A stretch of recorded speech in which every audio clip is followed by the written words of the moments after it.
Hello, we are recording today for Habit Session 1. For today, I begin a new life written by Dave Blanchard and part of the Habit Finder materials. We are recording from page 65 to page 71, The Chicago Dream. Remember that as you digest this material and contemplate your own life experiences and how you may connect with this material, just contemplate that you've been exposed to this long before you came to this, and yet it's time. It's time to, as Dave loves to say to me, it's time. So contemplate, receive, and digest. The Chicago Dream, page 65. Og also knew that our life experiences, especially the most painful and difficult ones to bear, are the key to unlocking the door of love for others. This key requires hands-on experience with challenges. There is no shortcut. I would receive greater clarity regarding this powerful application of agape love while preparing for a speech in Chicago. This experience is quite personal, but it is my hope that in sharing it, we can all find an even greater purpose in our rain, darkness, sadness, and obstacles. As we visit this experience together, ask, what do each of these symbols represent in my life? Chicago, it's 10:30 p.m. I lie in bed, contemplating the events that will unfold in the morning. In 10 and a half hours, I will be on a platform speaking to 700 people who want to become intentional creators. The magnitude of responsibility is heavy but welcome. I reach over and touch Ramona's hand. Her gentle squeeze in return is comforting. Prior to coming, I completed intentional creation assessments on a broad base of those who will be in attendance. I have identified 7 sabotaging thought processes that 92% to 99.5% of the attendees have in common. When they get tired or frustrated and no longer have the energy to fight these unhealthy habits of thinking, their actions often wreak havoc in both their business and personal relationships, the latter being the greater risk. On the outside, they all look okay, but they are indeed quite fragile. Each has been filleted wide open by their career choice. All of their fears and weaknesses have been exposed. They need self-improvement on steroids. Each wants to be comfortable connecting with people. The success of their business depends on it. However, the vast majority, 98%, feel uncomfortable doing so. This group wants to know how to connect with others without engaging in contrived conversations, having icky feelings going on inside, wielding figurative sledgehammers on verbal vomiting on people. I will show them how easy it is to create connection and facilitate natural and genuine conversations about their products and business opportunities. I will share the principles of intrinsic validation, the principles that foster and support agape love for others. No more burned bridges. It is time for all in attendance to shed their old skin, which had too long suffered the bruises of failure and the wounds of mediocrity, and do what they do best. The one strength 98% of this group share in one common, the natural ability to be sensitive to and care about people. If they will apply these principles to their direct selling profession, success can be theirs. When we apply these principles to every other area of our life, peace will prevail. It is now about 11 p.m. and I drift off into a deep sleep and a surreal dream. I'm struggling along a path, dragging a heavy white muslin sack draped over my right shoulder. It must weigh 200 or 300 pounds. I am exhausted.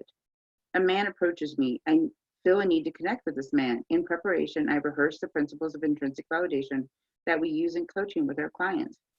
As I review these principles, a kind and peaceful voice says, "Let's go of the sack." I do as instructed, stand tall, and feel a tremendous sense of relief, but it's only momentary. The peaceful voice says, "Turn around and face the sack." I do not want to turn around. Somehow I know what's inside the sack, all of my living nightmares, failures, mistakes, and disappointments. The wounds and burdens that have slowed me down or held me back. Many I've carried for a lifetime. Reluctantly, I turn. The voice says, "Pick up the sack and empty the contents." I hesitate, but do as instructed. Before me is a large pile of chrome-like orbs, each about 5 inches in diameter, and each covered with sharp, pointy spikes. The sight stings my soul, and I spontaneously weep, slowly at first, but soon uncontrollably.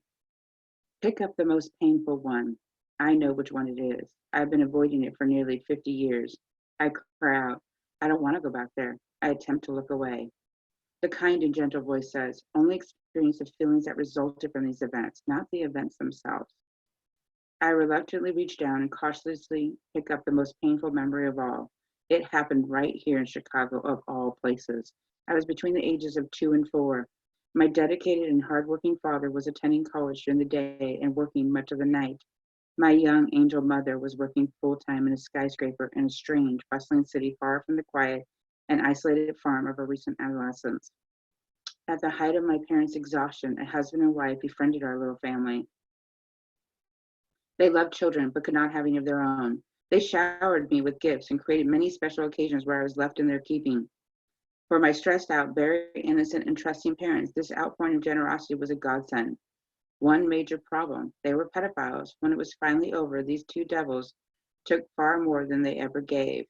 As I stand holding the silver orb in my trembling hands, recalling the pain, the loneliness, the isolation, the confusion, the lifelong scars, the voice asks, is there anyone else suffering from a similar wound? Yes, I'm sure of it, I respond. Then press this experience against your chest until it's engraved on your heart. Fearing the worst, I press the spikes into my chest, but immediately feel something indescribable and certainly unexpected. The experience slides right into my heart. I no longer feel the burden of shame, loneliness, the emptiness. In the past, I did not want this experience. I wanted to become someone else, somewhere else, doing something different. I didn't want this wound, but it was mine. In this moment, I feel a strange sense of something I can only call ownership, and with it an unusual sense of peace, accompanied by a broadening and deepening of my empathy for others who have suffered similarly. With this task completed, the voice instructs, pick up the next experience and do likewise. As I pick up each orb, the voice again asks, is there anyone else suffering from a similar wound? Yes, I respond as I engrave each, one after another, on my heart. With each orb, my heart swells to accommodate new and higher levels of ownership and empathy. I become increasingly joyful. Tears freely flow. As I continue, the reassuring voice says, your character has been forged in the furnace of adversity. You know what pain feels like. You cannot change the past. However, you can choose to use these experiences as reference points, a rich resource to assist you in better understanding, connecting with, and serving others. When you choose to use these life experiences in the service of others, you will finally find purpose in your past suffering, joy in your journey, and much needed healing in your soul. After I pick up, examine, and engrave the last of the silver orbs on my heart, the voice directs, now turn around. It is in this moment that I understand the full magnitude of this surreal yet vivid experience. The significance is readily apparent. I did not notice it before I turned to face my sack, but the man standing in front of me is also struggling and dragging a large white sack. At the beginning of the dream, I was focused on me, my fatigue, my agenda, what I was going to say, my sack. I did not see the man's sack, his struggles, his pain, his disappointments, his shattered hopes and dreams, his wounds, his rain, his darkness, his sadness, his obstacles, his life experience, good or bad.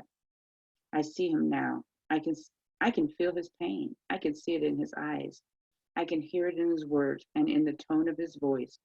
My life experiences from similar events guide my questions, which flow naturally and unscripted and demonstrate that I truly do understand. Connection is made.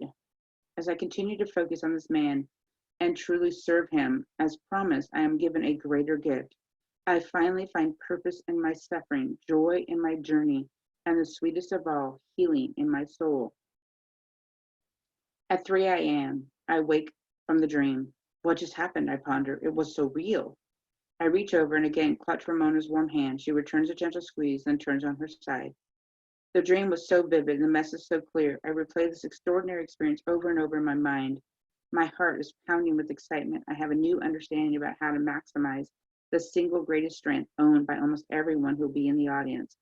It may, in fact, already be the single greatest asset. If they do this, they will be able to practice agape love from others at the highest level possible. Doors will open, walls will come down, and success will be theirs. I decided to call this experience the Chicago Dream. Before this dream, I could not fully access my life experiences, my reference points. They were not mine to access. They belonged to someone else, the person I did not want to be, the person I reluctantly dragged behind me. For some of these experiences, I had already granted forgiveness. For others, I sought forgiveness and received grace. But for some unknown reason, until now, I could not let go of the memories. Like me, so many have been taught at one time or another, in one way or another, creative ways to release these painful memories. Some are told to write these experiences on a piece of paper and burn it. Others are told to write their experiences on a rock and throw it out into the ocean. Everyone agrees that it feels better for a moment or two, but it does not take long, and we are again standing in sackcloth and ashes or washing as the tides of life wash these painful memories back onto the rocky shores of life. I wanted these wounds and crushing memories to belong to another person, the old me. I wanted to be born anew, free from, both from my sins and these painful memories. This lifelong struggle of forgiving and repenting, yet still feeling connected to these memories, had left me confused and exhausted to the core. Now I know that to erase these memories would be to throw away something of great value, perhaps my single greatest asset, the very source of my empathy, my ability to place myself on another person's path and more clearly see and understand what they are experiencing. Yes, I am speaking of the value in my memories, even from the most awful and painful life experiences. The Thursday morning following the Chicago dream, I was on a call with my coach, Kevin Hall. I was sharing the dream and I started to describe how I engraved these experiences on my heart. Kevin enthusiastically shouted through the phone, "Stop, Dave, stop." He had my attention. He excitedly continued, "Do you know what it means to engrave something on your heart?" I told him that I did not know what it meant, but I did know how it felt. Kevin, the word master, explained, "To engrave something on your heart is the purest definition of the word character. You see, when we engrave something on our heart, it becomes part of who we are." It made sense. In owning my experiences, I own me. Truly and wholly for the first time, I experienced agape love personally and intimately for my own being.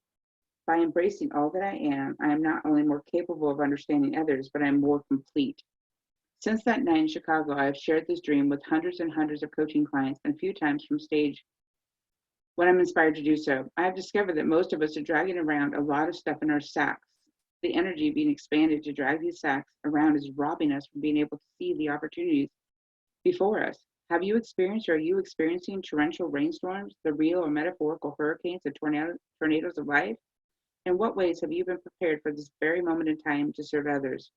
Please note there have been occasions when a client could not look at their sack, let alone empty it, because the experiences were too overwhelming and painful. If you attempt to look at your sack and the contents are too much for you to tackle alone, please seek assistance from a trained and licensed therapist who can assist you in processing the contents. Take time to digest, and as noted, if need be, seek assistance in a multitude of ways. Thank you for listening.